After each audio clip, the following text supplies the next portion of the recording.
Hello, I'm David Harper with the BBC News.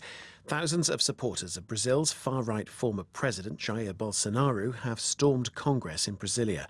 Crowds dressed in the national colours and wrapped in the Brazilian flag overwhelmed police in scenes reminiscent of storming of the US Capitol in Washington 2 years ago. From there, David Willis reports. At 22 hours, Jair Bolsonaro was defeated in last October's presidential election by his socialist opponent Luiz Inácio Lula da Silva, prompting the right-wing Mr. Bolsonaro to question the credibility of the country's electronic voting system and his supporters to maintain the election was rigged. Now, after fruitlessly calling for the military to intervene and overturn Mr. da Silva's victory, thousands of Mr. Bolsonaro's supporters have converged on the Congress building, the presidential palace and the Supreme Court. President Lula da Silva has described the protesters as fascist vandals. He said they would be punished with the full force of the law. In Washington, the Secretary of State Antony Blinken said the United States was opposed to any efforts to undermine Brazilian democracy. President Biden is in Texas for his first visit to the US southern border with Mexico since taking office. He's meeting officials in El Paso for discussions about the record numbers of migrants and asylum seekers there. The president has faced criticism from border officials because of his relaxation of former President Trump's strict border policies. Sophie Long is in El Paso.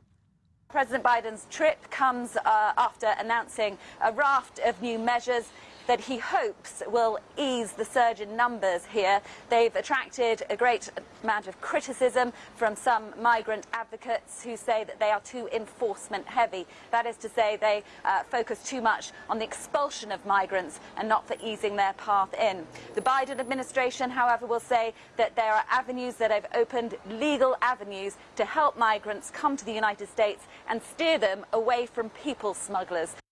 Ukraine has dismissed as Russian propaganda Moscow's claims to have destroyed a dormitory housing Ukrainian troops in the eastern city of Kramatorsk, killing hundreds of Ukrainian soldiers. Russia says this was revenge for a Ukrainian strike on one of its own barracks last week. Paul Moss reports. Claim and counterclaim, counterclaim and denial. We know that a Russian barracks was hit last week, with Russia saying 89 of its soldiers were killed, but Ukraine insisting the toll was far higher. We also know that the Russian government was under considerable pressure to avenge this attack.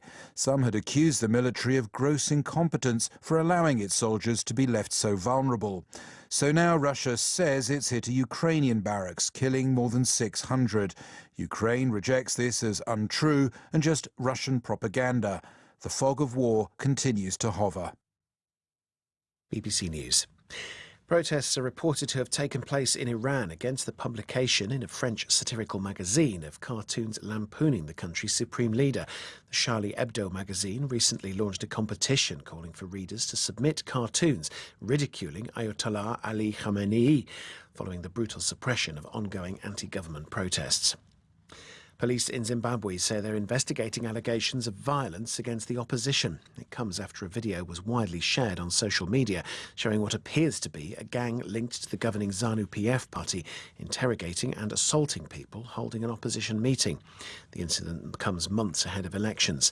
In one video filmed northeast of Harare, a woman interrogates people before an elderly man is held down on the ground and beaten repeatedly with wooden poles.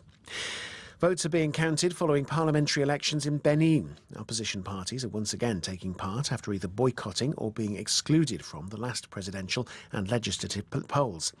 The West African country had built up a reputation as a stable multi-party democracy, but under the current president, Patrice Talon, who came to power in 2016, there has been a crackdown on political freedom.